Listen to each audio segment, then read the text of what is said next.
Hello everyone, welcome back to my channel. আজকের ভিডিওতে তোমরা আলোচনা হতে দেখবে CC5। অলরেডি তোমরা CC6 এবং 7-এর সাজেশান পেয়ে গেছো। আজকের আলোচনা CC5 সেমিস্টার 3-তে যারা রয়েছে তাদের সাজেশান। আমি গত ভিডিওতেও বলেছিলাম, তোমরা যারা আগের ভিডিওটা দেখোনি ভিডিওটি দেখে নিও। আমি গত ভিডিওতেও আমাদের হোয়াটসঅ্যাপ চ্যানেলের কথা বলেছিলাম যে আমাদের হোয়াটসঅ্যাপ চ্যানেল ক্রিয়েট হয়েছে অনলি সোশিওলজির।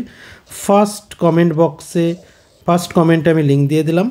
তোমরা অবশ্যই হোয়াটসঅ্যাপ চ্যানেলে জয়েন করে যাও। সেখানে PDF থেকে শুরু করে সমস্ত ইনফরমেশান এবং স্টাডি ম্যাট, বেশ কিছু বইয়ের PDF তোমরা সেখানে পেতে পারো। ওকে, সো সবাই হোয়াটসঅ্যাপ চ্যানেলে জয়েন করে যাও।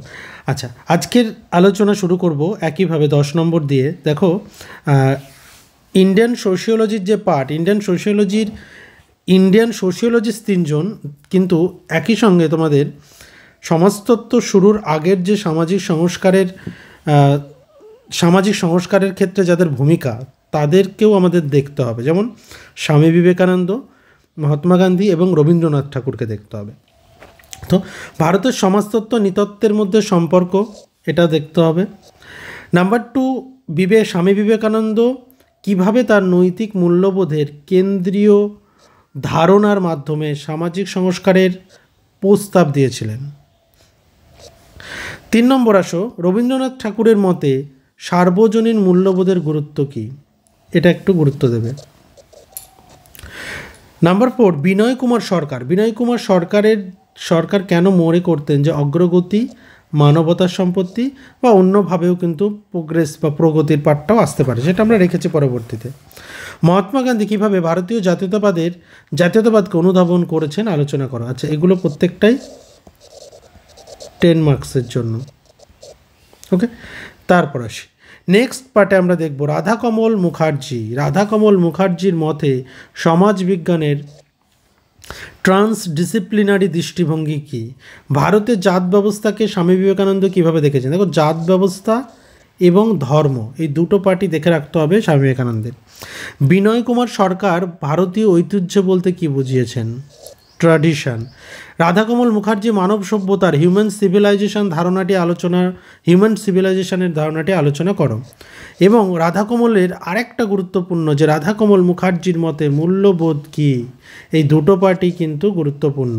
এছাড়া বিনয় কুমার সরকারের পার্সোনালিটি দেখতে হবে, সেটা আমি বলছি।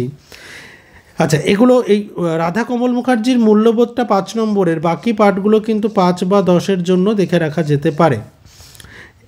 এর পরের পার্টটা আসছে আমরা যে সমাজতত্ত্বের দেশীয়করণ, ইন্ডিজেনাইজেশন অফ সোশিওলজি বলতে কি বোঝো, সমাজতত্ত্বের দেশীয়করণ। এই কোশ্চেনটা একবার এসেও ছিল, খুব সম্ভবত 2020 বা 21-এ এসেছিল। তারপর আসছে বিনয় কুমার সরকার সৃজনশীল ভারসাম্যহীনতা বলতে কি বুঝিয়েছেন, এটা আমি ইম্পর্টেন্ট কোশ্চেন হিসেবে রাখছি। তারপরে রাধাকমল মুখার্জির বাস্তুশাস্ত্র বা ইকোলজি সম্পর্কে রাধাকমল মুখার্জির ধারণা, বাস্তুশাস্ত্র বা রাধাকমল মুখার্জির ইকোলজি। জাতীয়তাবাদ সম্পর্কে রবীন্দ্রনাথ ঠাকুরের দৃষ্টিভঙ্গি এবং গান্ধীজির দর্শনের প্রধান নীতি, গান্ধীবাদী যে দর্শন, গান্ধিয়ান ফিলোসফির মূল নীতি কী ছিল, সেই পার্টটাও কিন্তু আমাদের প্যারালালি এখানে দেখে রাখতে হবে। এছাড়াও বলি যে চেষ্টা করবে প্রত্যেক তাত্ত্বিকের যে ওভারঅল একটা কনসেপশন নিয়ে রাখার, যাতে কোনো প্রশ্ন আসলে যেন সেটাকে লিখতে পারো, সেইভাবে একটু ওভারঅল কনসেপশন নিয়ে রাখতে হবে। হ্যাঁ, যেমন গান্ধীবাদী দর্শন, ওভারঅল কনসেপশন জানতে হবে। যেমন আমরা যদি বলি রবীন্দ্রনাথের বিশেষ করে জাতীয়তাবাদ সম্পর্কের এই দৃষ্টিভঙ্গিটা একটু দেখে রেখো, এটা গুরুত্বপূর্ণ। আর অন্যদিকে আমরা যদি আবার স্বামী বিবেকানন্দের কথা বলি, সেখানে জাত ব্যবস্থা বা ধর্মের কথাও কিন্তু সেখানে দেখে রাখতে হবে, জাত এবং ধর্ম। ওকে, এছাড়াও ভারতীয় সমাজতত্ত্বের বিকাশে বিনয় কুমার সরকারের প্রধান অবদান, এর মধ্যে প্রধান অবদান যখনই বলবো তখনই তার মধ্যে ট্র্যাডিশন, পার্সোনালিটি, সৃজনশীল ভারসাম্যহীনতার পার্টটাও থাকবে, মানে টোটাল পার্টটা ছোট ছোট করে তোমরা ইনক্লুড করে দেবে। ওকে, এরপর আসছি আমরা বিনয় কুমার সরকারের প্রগতি সম্পর্কিত দৃষ্টিভঙ্গি, ভেরি ভেরি ইম্পর্টেন্ট। বিনয় কুমার সরকারের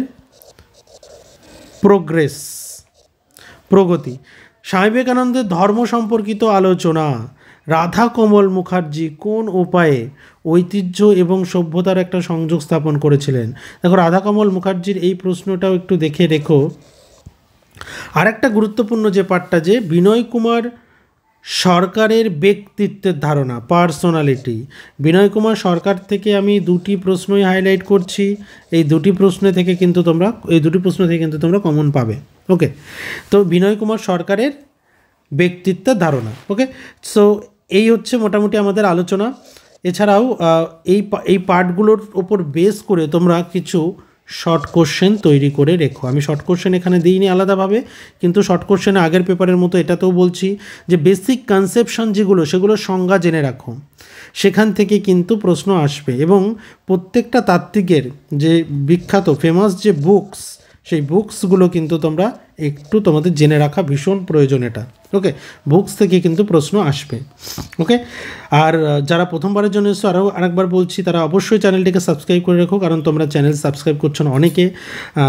ভিউ হচ্ছে মনে করো 500, তোমরা চ্যানেল সাবস্ক্রাইব করছো মাত্র 100 জন।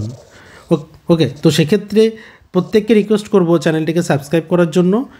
চ্যানেলটিকে সাবস্ক্রাইব করলে তোমরা এর থেকে সুবিধা পাবে, এতটুকু গ্যারান্টি আমি দিতে পারি। এবং একই সঙ্গে আরেকটা পার্ট, যে তোমরা স্টাডি ম্যাটের জন্য কিন্তু হোয়াটসঅ্যাপ চ্যানেলে অবশ্যই জয়েন করে যাও। ওকে, দেখা হচ্ছে পরের ভিডিওতে।